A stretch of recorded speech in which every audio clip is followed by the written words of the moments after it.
Welcome to Faith and Freedom. For the next few minutes, we hope to inform, inspire, and encourage you as we discuss the legal victories and challenges to your fundamental freedoms and religious liberties. Faith and Freedom comes to you from Liberty Counsel, a civil liberties education and legal defense organization.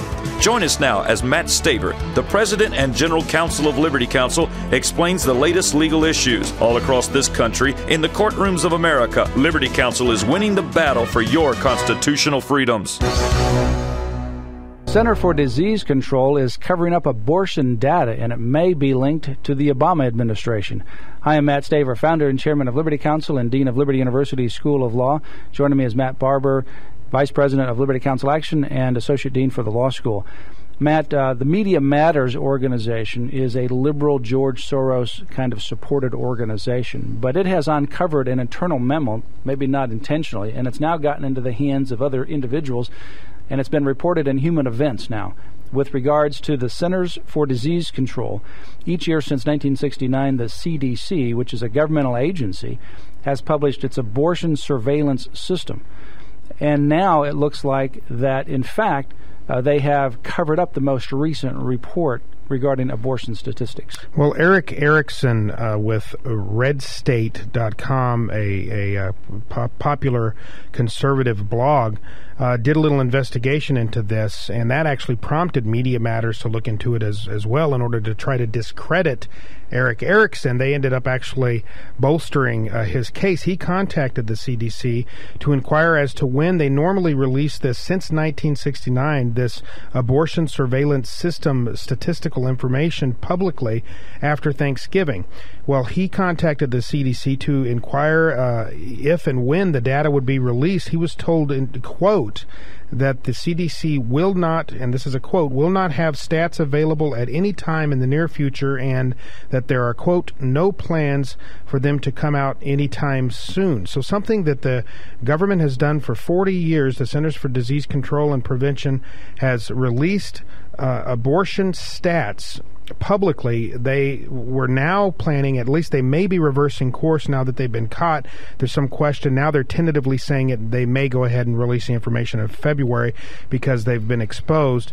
But this is clearly in keeping with the Obama administration's support of FOCA, the Freedom of Choice Act, so-called, and other anti-life, pro-abortion policies to try to cover up the reality of the abortion holocaust.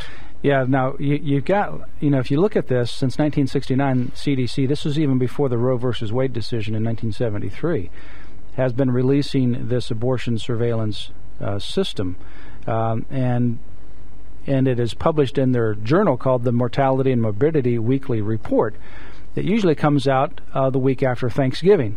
Now, last year, it looks like that the draft report was actually to them on or about November 12th. It was there for editing. So it was about the right time. It was coming out right after, it's there at the right time, so it could be released shortly thereafter, which is right after Thanksgiving. So It was on track, as it had always been since 1969.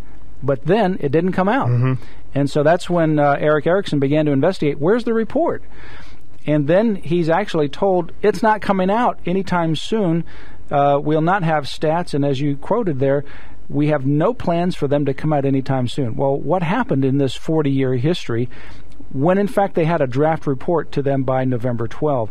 Now it appears that there is some shenanigans going on, that there's someone within the administration, within the agency, that's trying to prevent this report from seeing the light of day. Well, we know that the abortion industry and radical pro-aborts like Kathleen Sebelius, Secretary of Health and Human Services, President Obama, if you look at the Freedom of Choice Act, which President Obama, you may recall, during the campaign for presidency in 2007 or so, he told Planned Parenthood in a speech to them, quote, the first thing I will do as president is sign the Freedom of Choice Act, assuming that it would be able to pass a Democrat-led Congress at the time. Now, within the Freedom of Choice Act is a provision that does away with requirements for reporting abortion statistics. Well, Matt, why would the pro-abortion industry want to remove the publication of abortion statistics? Well, so that they can lie and try to diminish the number of abortions that are actually occurring out of sight, out of mind. They don't want people knowing how many innocent human lives they are taking on an annual basis. So this is all in keeping with the pro-abortion model for obfuscate, cover up, hide, distract. That's what they're trying to do here as well.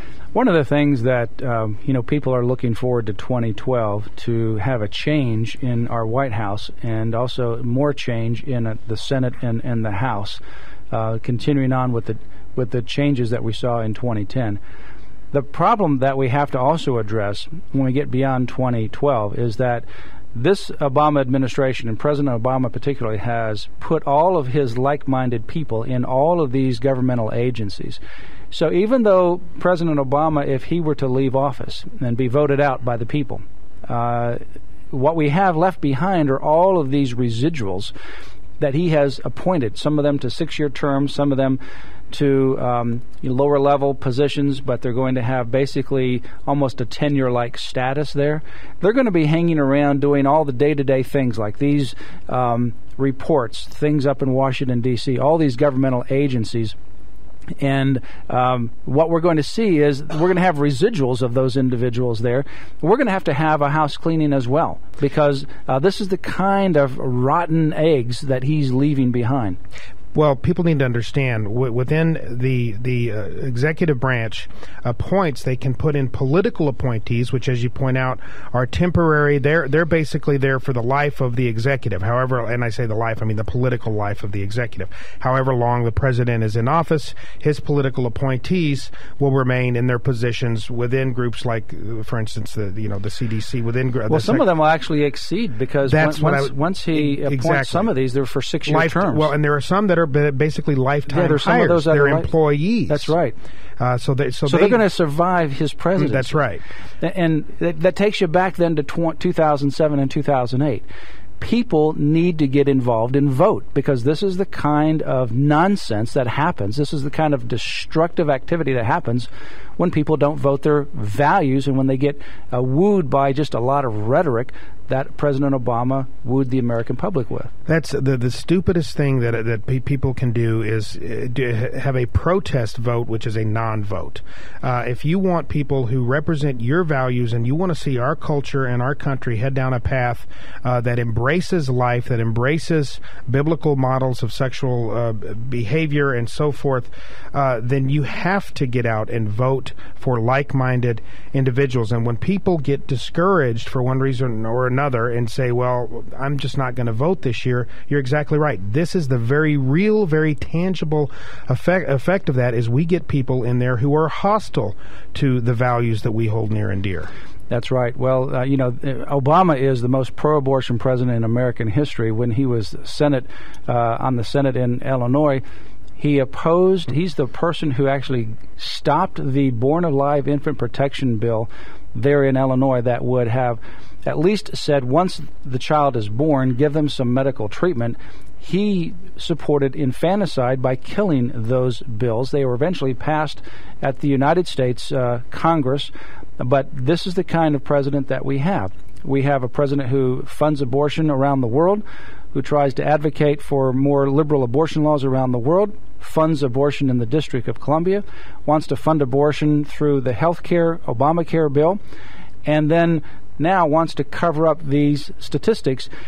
We saw just recently a report that came out of New York, where in New York City, 40% of the pregnancies ended up in abortion, and then within the black population, 60% ended up in abortion. Those statistics are just absolutely mind-boggling. Listen to what President Obama, as an Illinois state senator, actually said about Illinois' infant protection, their Born Alive Protection Act, essentially. He said, he complained that, quote, adding an additional doctor, which would be required to be there to help a child that was born alive, to help save that life, take necessary steps, was, quote, really designed simply to burden the original decision of the woman and the physician to induce labor and perform an abortion. Can you believe that? So he was saying that to have a requirement that a doctor is there to save the life of a child born alive, it flies in the face of the original intent to kill that child. He was basically saying that the doctor should be able to kill that child or just let it die. Because that was the original intent. That's right. To kill it. Unbelievable.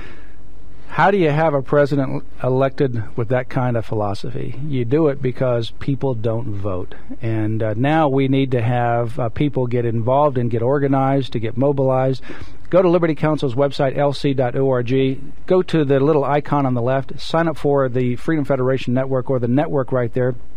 You can sign up right there, become part of the network, organize your groups, have community meetings in your public libraries, in your homes, in your town centers.